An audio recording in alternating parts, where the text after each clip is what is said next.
Partly because I had nothing else to do, but also because, coming from a landlocked state, the ocean was still a novelty to me.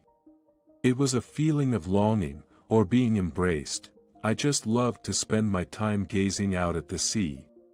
Sitting on the shore, I could see several surfers skillfully riding the waves. They all looked happy and were having fun, their youthful faces lit up by the autumn morning sun. I couldn't ride the waves. That's why I have been working here for the past 6 months. After graduating from college, I joined a mid-sized company. There were 100 employees. It was a traditional wholesale company, where the CEO was easily approachable. Due to the nature of our business, besides the main office in New York, there were branches set up around the country. At first, everything seemed to be going smoothly. Making the best use of the sociability and stamina I had developed on the basketball team, I found new clients one after another. I was favored by Scott, the CEO, who had been also a basketball team member, and even won the CEO's award.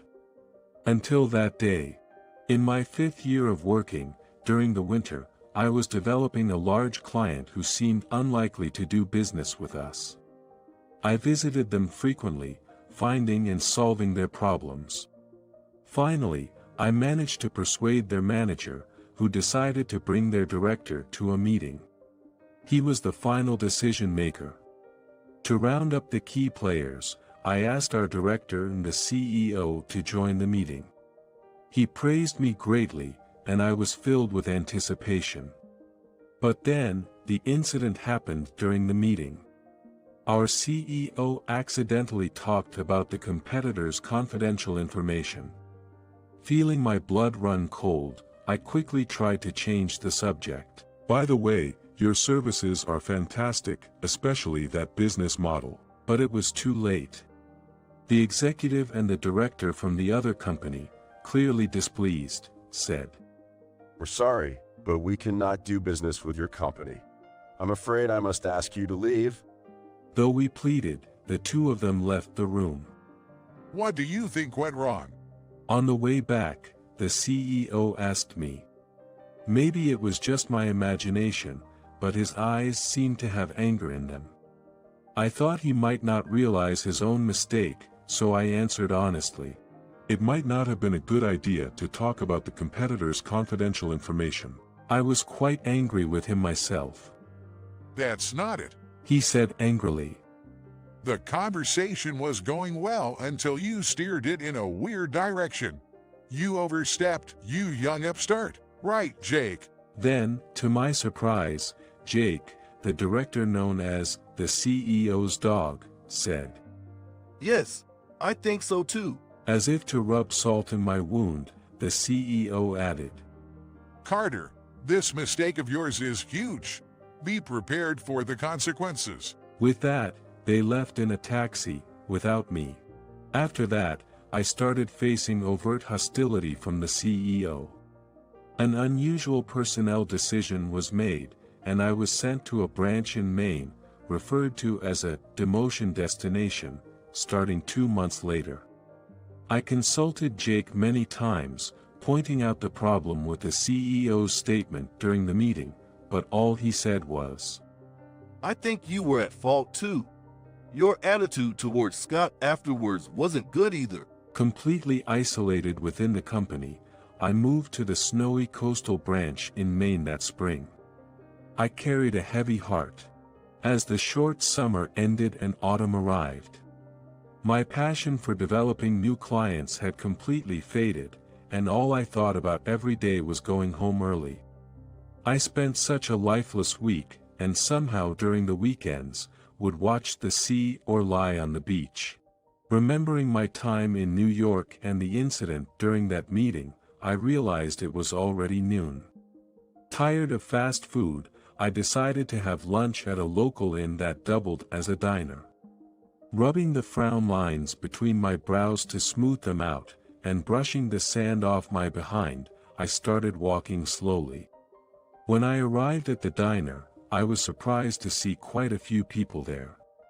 I hadn't expected such a place in this quiet town. Let me know when you're ready to order.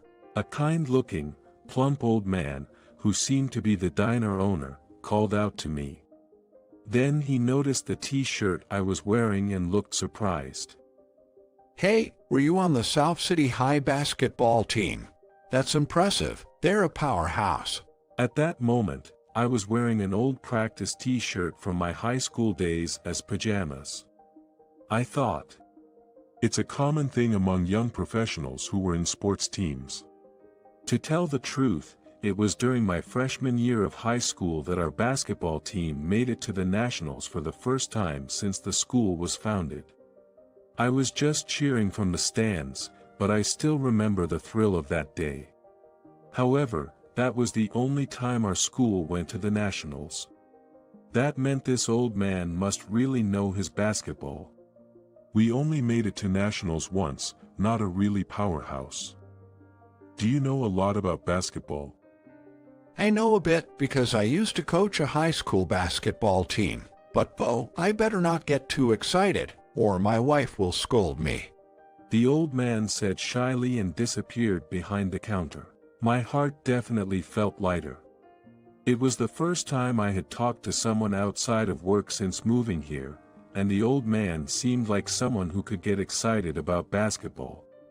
After finishing the seafood rolls I ordered, I cheerfully told the old man, I'll come back again. From then on, I became a regular at that income diner.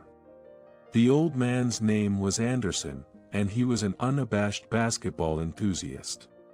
We could talk endlessly about tactics, his favorite NBA star players, how basketball had changed over time, and what could be done to boost professional basketball in the U.S. Sometimes when he was free, we would drink until morning in the empty diner. The local craft beer he brought out always added flavor to our conversations. What surprised me the most was that he had been a coach at a strong team in Massachusetts and had experienced nationals several times. He had taken in rebellious students who had been rejected by other schools and strictly disciplined them to reform them. It was hard to imagine from his gentle demeanor. None of them listened to me. I used to go to the athletes' homes in the morning and drag them to the gym. Couldn't do that nowadays. He shared these memories with a laugh. One day, after drinking more than usual, I ended up venting to Anderson. Perhaps it was not just the alcohol but also the solid trust and friendship between us, and his broad-mindedness that made me feel he would accept anything. I did my best, but I couldn't accept being blamed for the failed business deal. That sounds tough, Carter. It might become a learning experience in the long run, but I guess that's no consolation to you right now. But, he said kindly yet firmly, you gave your all in basketball, right? Let's bounce back. If you're a salesman, as long as you put up the numbers, someone will back you up. If you start making a killing even in this sleepy town, no one can complain, right? I hope so, but I can't see my relationship with the CEO going back to how it was. Is he really that bad? What's the company called? It's Miller Trading. It's based in New York, in the Manhattan area. Hearing this, his expression changed. Suddenly he stood up and disappeared behind the counter for about 10 minutes before coming back. Carter, can you come here again tomorrow at the same time? What? Sure, I don't have anything else planned. Then, see you tomorrow. There was an undeniable force in his tone. It was the first time I had seen him look so stern. I left the diner. The autumn wind was already carrying the mountain's chill. The next day, when I arrived at the diner at the appointed time, what I saw was arguably the biggest surprise of my life. A closing sign had already been hung on the diner door. When I opened the door, there stood a stern-faced Anderson and a crestfallen Scott. Scott? What's going on? Wait, how do you two know each other? Carter, when you mentioned Miller Trading yesterday, it clicked. Here's Scott. He was my student. He was the captain in his senior year, an excellent point guard. I was astonished by the repeated coincidences. He was quite the troublemaker back in the day. His father was the previous CEO of Miller Trading, and he might have coddled him a bit too much. I was worried because he hadn't come to the basketball team reunion recently, thinking he must be busy now that he's the CEO. But then, Anderson's tone changed. I never imagined he was involved in something like this. Just as he said, The once assertive CEO visibly flinched.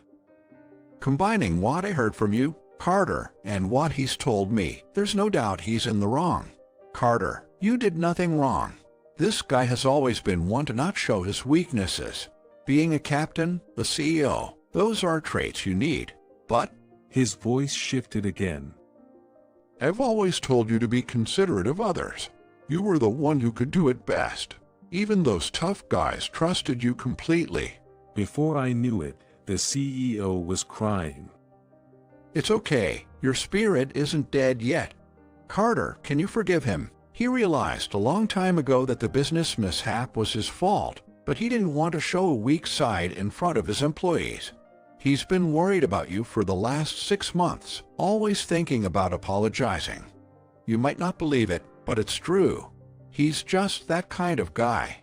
A fool, really. Anderson, with a gentle smile, placed his hand on the CEO's shoulder. Scott, this is where you start. Don't give up. Yes, I'm sorry. Scott continued to sob. His sobs echoed in the empty diner. I didn't know what to do, so I just stood there, staring at him. What do you think about this for a gift? On the train, Scott asked me the same question for the 4th time today. Today was the day we were visiting Anderson again. Scott, how many times have you asked? If it's his favorite, it should be fine. Yeah, I know, but He looked out the window anxiously.